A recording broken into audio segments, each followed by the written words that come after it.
आज एक विषय आया है मैथ का, जो कि सिद्ध करने वाले का है ना जी।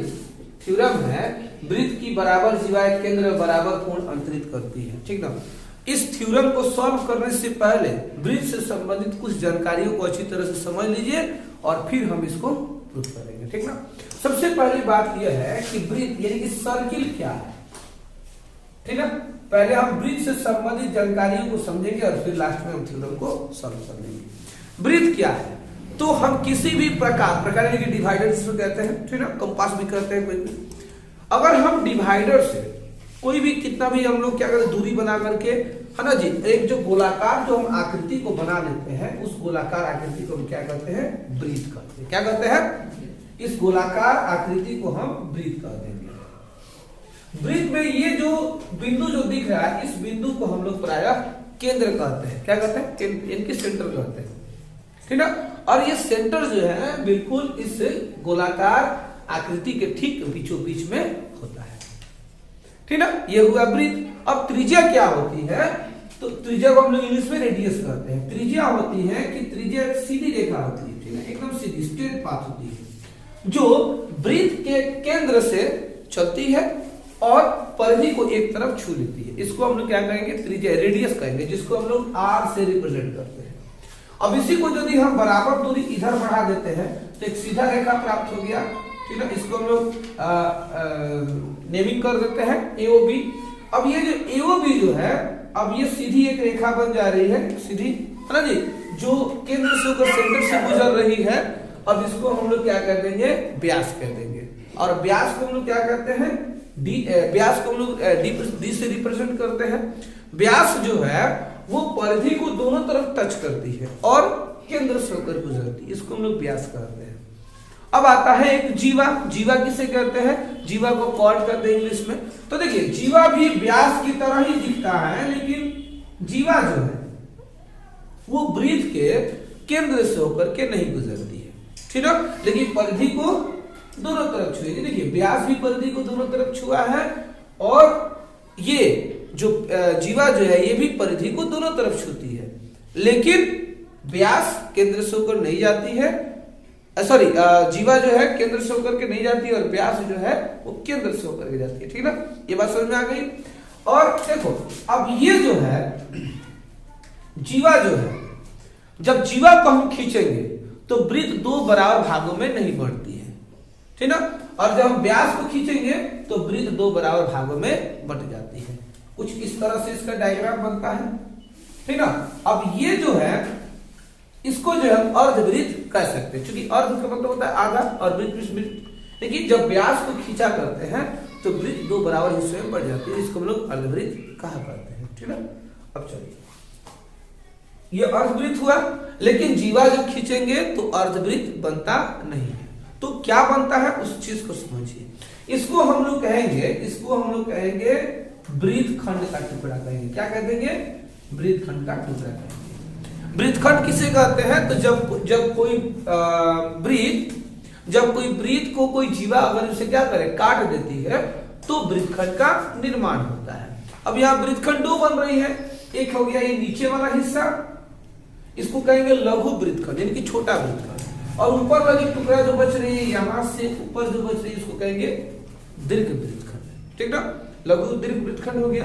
अब देखिए, इसमें एक चीज और आता है, अगर जीवा द्वारा वृत्त को काटे तो वृत्तखंड बनता है।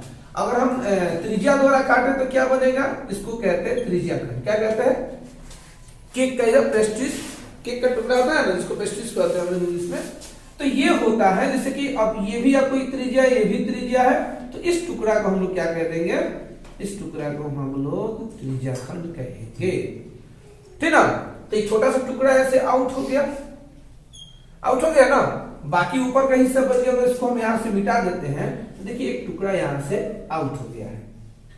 अब ये भी त्रिज्याखंडी है, ये भी त्रिज्याखंडी है, लेकिन इसको कहेंगे लघु त्रिज्याखंड और इसको कहेंगे बड़ा त्रिज्याखंड। क्लियर। त्रिज्याखंड जब भी बनेगा तो कम से कम दो त्रिज्या चाहिए, लेकिन दो त्रिज्याओं द्वारा जब वृत्त को हम काटते हैं और जो टुकड़ा प्राप्त होगा, छोटा वाला टुकड़ा को लघु वृत्तखंड और बड़े वाला टुकड़ा को दीर्घ वृत्तखंड कहेंगे, ठीक है ना। ये वृत्तखंड हो गया। अब देखिए, अब वृत्त में जो है हम कितना त्रिज्या खींच सकते हैं? वृत्त में हम अनेक त्रिज्या खींच सकते हैं। देखिए कैसे, देखिए एक ये भी त्रिज्या है, ये भी त्रिज्या है, ये भी त्रिज्या। देखिए त्रिज्या तो बहुत खींच सकते हैं, अनेकों खींच सकते हैं, ठीक ना। तो वृत्त में अनेक हम त्रिज्याओं को खींच सकते हैं। अब बात आएगा व्यास कितना खींच सकते हैं, तो हम वृत्त में अनेक व्यास भी खींच सकते हैं, ठीक ना। अब देखिए तो ये व्यास है ना हो रहा है सीधा, ऐसे करके तो हम अनेकों व्यास खींच सकते हैं। इसको आगे तक पहुंचा देंगे, इसको आगे तक कर देंगे, ये सब व्यास ही हो जाएगा। तो वृत्त में हम अनेक व्यास खींच सकते हैं। अब इसके बाद क्वेश्चन आएगा कितना हम जीवा खींच सकते हैं, तो वृत्त में हम अनेक जीवा खींच सकते हैं। देखिए तो अब अगर ये कोई वृत्त है तो देखिए तो बहुत से हम जीवा खींच सकते हैं, इसका कोई गिनती ही नहीं हो सकता है, अनेकों अनगिनत, ठीक ना। ये सब आपको व्यास है। अब जिस डायरेक्शन से है, लेकिन फर्क ये है अब बीच में से नहीं करना, ऐसे नहीं करना। अब इसको हम जीवा नहीं करेंगे, जीवा किसको कहते हैं? दोनों तरफ टच करे ना। अच्छा कोई ऐसे करके छोड़ दिया है, एक तरफ टच किया, उसको आगे नहीं बढ़ाया, तो उसको हम जीवा नहीं कह सकते, ठीक ना। अच्छा अगर ये कोई कहता है कि ये त्रिज्या है, तो इसको हम त्रिज्या भी नहीं कहेंगे, ठीक है। केंद्र को भले छुआ है लेकिन परिधि को तो टच नहीं किया है, तो इसको हम त्रिज्या भी नहीं कर सकते, ठीक ना। ये बात हो गया परिभाषा में ही जो है इसका सारा आंसर छिपा हुआ है। जैसे मैं अभी त्रिज्या का परिभाषा दिया, व्यास का दिया, जीवा का दिया, त्रिज्या खंड का बताया, ये सब उसी में छिपा हुआ है, ठीक है। चलिए तो वृत्त में हम कितना त्रिज्या खंड खींच सकते हैं बताइए? तो वृत्त में भी हम अनेक त्रिज्या खंड को खींच सकते हैं, बना सकते हैं। देखिए ये काट सकते हैं, क्या देखिए वृत्त हो गया, अब ये त्रिज्या खंड हुआ। अच्छा ये त्रिज्या खंड है कि नहीं? देखिए तो अनेक टुकड़ा मिलेगा ना। जब अनेक त्रिज्याएं हो सकती हैं तो अनेक क्या होगा? जब अनेक त्रिज्याएं हो सकती है तो अनेक त्रिज्या खंड भी। समझ आ रही बात ना? अब देखिए अब आएगा बात, एक आता है आर्क यानी कि चाप किसे कहते हैं, ठीक ना। इसे मान लीजिए कि ये एक वृत्त है, ओ केंद्र वाला एक वृत्त है, ठीक है। और इसको हम लोग कहेंगे त्रिज्या खंड, त्रिज्या खंड एओबी, इसका नामकरण भी कर दिए। चलिए त्रिज्या खंड एओबी। अब देखिए ये जो लघु त्रिज्या खंड जो बना है, इस चीज को हम क्या कहेंगे? इसको हम कहेंगे चाप की लंबाई, चाप कहेंगे आर्क, लेंथ ऑफ आर्क, ठीक है। और ये भी आपको एक तरह से क्या बन रहा है? आर्क ही बन रहा है, लेकिन चाप ही बन रहा है। तो इस चाप को कह देंगे लघु चाप, इसको कह देंगे दीर्घ चाप, ठीक ना। अच्छा इस चाप की लंबाई देखिए तो इतना है ना। अच्छा एक चाप देखो तो यहां से यहां तक भी एक चाप ही हो रहा है, लेकिन इस आर्क की लंबाई छोटी है और इस आर्क की लंबाई बड़ी है। तो आर्क की लंबाई को बड़ा कर देंगे तो त्रिज्या खंड का जो एरिया जो होता है, क्षेत्रफल, वो भी क्या आ जाएगा? स्वतः बड़ा हो जाएगा।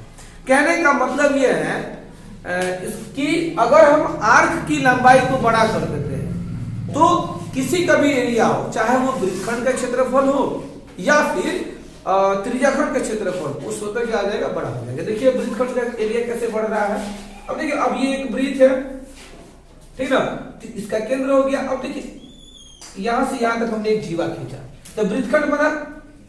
ये वृत्तखंड बना कि नहीं बना? अब देखो एक छोटा सा वृत्तखंड बन गया, क्योंकि इसकी आर्क जो है छोटा है अकॉर्डिंग टू इसके। अब देखिए ये भी एक टुकड़ा क्या है? आपको वृत्तखंड ही बन रहा है, लेकिन देखो तो इसका आर्क यहां से लेकर के यहां तक है और इसका आर्क यहां से यहां तक है। तो आर्क छोटा हो जाएगा, तो चाहे हो त्रिज्याखंड चाहे हो वृत्तखंड, आर्क छोटा होने पर उसका क्षेत्रफल भी कम हो जाएगा और आर्क बड़ा होने पर क्षेत्रफल भी बड़ा हो जाएगा। ये बात समझ में आ गया? तो अब जो है हम लोग अब चलेंगे थ्योरम के तरफ में। हमको जो थोड़ी बहुत जो जानकारी जो देनी थी हमने वो दे दिया, और अब हम लोग चलेंगे थ्योरम की तरफ। थ्योरम में कह रहा है कि वृत्त की बराबर जीवाएं केंद्र पर बराबर कोण अंतरित करती है, ठीक ना। देखिए मान लीजिए कि यहाँ विशेष प्रतिज्ञा में हम लिखेंगे, ठीक ना। विशेष प्रतिज्ञा में हम क्या किया करते हैं बाबू? डायग्राम को बनाया करते हैं और उसके बारे में लिखा करते हैं। मान लिया जाए कि O केंद्र वाला क्या है? एक वृत्त है, O केंद्र वाला, O केंद्र हो गया। अब क्या है कि वृत्त की बराबर जीवाएं, इनकी बराबर जीवाएं, चलिए दो जीवा ले लेते हैं, और दोनों जीवा क्या है आपस में, चलिए एक यहां कर लेते हैं और एक यहां कर लेते हैं। ये दोनों जीवा आपस में मान लीजिए कि क्या है, बराबर लंबाई के हैं, ठीक ना। अगर ये 4 सेंटीमीटर तो ये भी 4, ऐसे देखने में छोटा बड़ा दिख रहा है, लेकिन ये दोनों क्या है आपस में बराबर मान लीजिए, ठीक ना। इसका नामकरण कर देते हैं ए बी और इसका नामकरण कर देते हैं पी क्यू। दो बराबर जीवाएं हैं। अब ये दोनों जीवाएं क्या देखिए क्या कर रहा है, बराबर जीवाएं केंद्र पर बराबर कोण अंतरित करती है। लेकिन दोनों बराबर जीवाएं क्या करती है, केंद्र पर बराबर कोण बनाती है। अंतरित करने का मतलब क्या होता है, बनाती है, ठीक ना। ये हो गया। अब देखिए अब ये जो आपको यहां कोण बना है ना, ये कोण किसकी वजह से बना है, अब इस जीवा की वजह से बना है, ठीक ना। यहां भी कोण किसकी वजह से बना है, जीवा की वजह से बना है। तो आपको यह साबित कर देना है कि ये दोनों कोण आपस में बराबर है, तो कैसे, ठीक है। यही बस साबित करने को कह रहा है ना जी। वृत्त की बराबर जीवाएं केंद्र पर बराबर कोण बनाती है, ये सिद्ध कर देना है। तो विशेष प्रतिज्ञा में लिखेंगे, माना कि ओ केंद्र वाला एक क्या है, वृत्त है, जिसमें दो बराबर जीवाएं क्या क्या कौन कौन है बाबू, ए बी और पी क्यू है, ए बी और पी क्यू, ठीक है। ये तो हो गया, ये डायग्राम के बारे में हमने बता दिया। कोण को तो बराबर दिखाना है। इसमें देखिए ये O A, O B, O Q, O P, ये सब त्रिज्याएं हैं। और आप तो जानते ही है कि त्रिज्याएं आपस में क्या होती है, समान होती है। अभी हमने बताया आप लोगों को कि त्रिज्याएं क्या होती है, बिल्कुल समान होती है। एक ही वृत्त की सभी त्रिज्याएं आपस में बराबर होती है। अब वृत्त अलग अलग होगा, छोटा बड़ा वृत्त होगा तो त्रिज्याएं भी छोटी बड़ी हो जाएंगी, ठीक है। अब देखिए, अब इसमें हम लोग चलेंगे, सिद्ध करना है। क्या सिद्ध करना है बताइए, तो सिद्ध करना है ये वाला कोण इस कोण के बराबर कैसा है, यानी कि angle AOB equal to angle POQ, इन दोनों एंगल्स को इक्वल कर देना है। चलिए हम लोग प्रमाण में चलते हैं। आप लोगों को सर्वांगसम दिखाने के लिए हमने कंडीशन बताया था, 4 कंडीशन बताया था, एंगल साइड आरएचएस से करके 3-4 हमने, बल्कि 4 हमने क्या किया था, आप लोगों को क्राइटेरिया यानी कि कसौटियां बताया था सर्वांगसम सिद्ध करने के लिए। उसी में से जो लागू हो, एक लागू बैठा देंगे और सिद्ध कर देंगे इसको, ठीक ना। तो चलिए त्रिभुज एओबी बन रहा है जी, त्रिभुज एओबी एवं त्रिभुज पीओक्यू में चलते हैं, ठीक है। दोनों त्रिभुजों में चलते हैं। दोनों त्रिभुजों में जो भी क्राइटेरिया यूज हो, जो भी क्राइटेरिया लागू हो, उस क्राइटेरिया को उसमें लागू कर देंगे और लागू करके सर्वांगसम दिखा देंगे। और जब सर्वांगसम हो जाएगा तो ये दोनों कोण क्या हो जाएंगे, आपस में बराबर हो जाएंगे। सर्वांगसम का मतलब क्या, जब दो त्रिभुज सर्वांगसम हो जाएंगे तो संगत कोण आपस में बराबर हो जाएगी, संगत भुजाएं भी आपस में क्या हो जाएगी, बिल्कुल बराबर हो जाएगी। तो उसको हम लोग कह देंगे सर्वांगसम, ठीक है। चलिए हम लोग चलते हैं। देखिए इसमें जो है, इस त्रिभुज की ये ओए भुजा इस त्रिभुज की ओपी भुजा के बराबर हो जाएगी, ये भुजा इसके बराबर। एक्चुअली देखा जाए सभी त्रिज्या आपस में क्या है, बराबर है। और दूसरी बात कह रहा है कि वृत्त की जीवा भी बराबर दे दी गई है, दिख रहा है ना, मतलब ये वाली भुजा इस भुजा के बिल्कुल बराबर है, ठीक है। तो यानी सकते हैं त्रिभुज एओबी की यानी कि ओए भुजा है ना, इस त्रिभुज की ओपी भुजा के बराबर है। इस साइड हो गया। फिर इस त्रिभुज की ये ओबी भुजा किसके बराबर होगी, ओक्यू भुजा के बराबर, ये भी साइड हो गया। फिर इस त्रिभुज की एबी भुजा जीवा है ना जी, उस त्रिभुज की पीक्यू जीवा के बराबर हो जाएगी।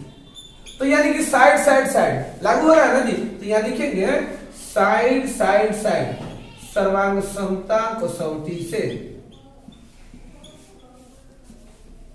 ये क्राइटेरिया बताया क्या था ना आप लोगों को, ये क्राइटेरिया होती है सर्वांगसम सिद्ध करने की, ठीक है ना। क्राइटेरिया से अब ये दोनों ट्रायंगल क्या हो जाएगा, सर्वांगसम होगा ना जी, ठीक। तो यहां लिखेंगे इसलिए त्रिभुज एओबी सर्वांगसम त्रिभुज पीओक्यू, ये सर्वांगसम का साइन होता है, ठीक है। ये दोनों त्रिभुज सर्वांगसम हो गया, और जब दोनों त्रिभुज सर्वांगसम हो गया तब ये दोनों कोण बराबर होगा ना जी। अतः इतना बराबर इतना सिद्ध हो गया, ठीक ना। एंगल AOB बराबर एंगल POQ, ठीक ना। AOB इक्वल टू POQ, और ये हो गया आपको, ठीक है।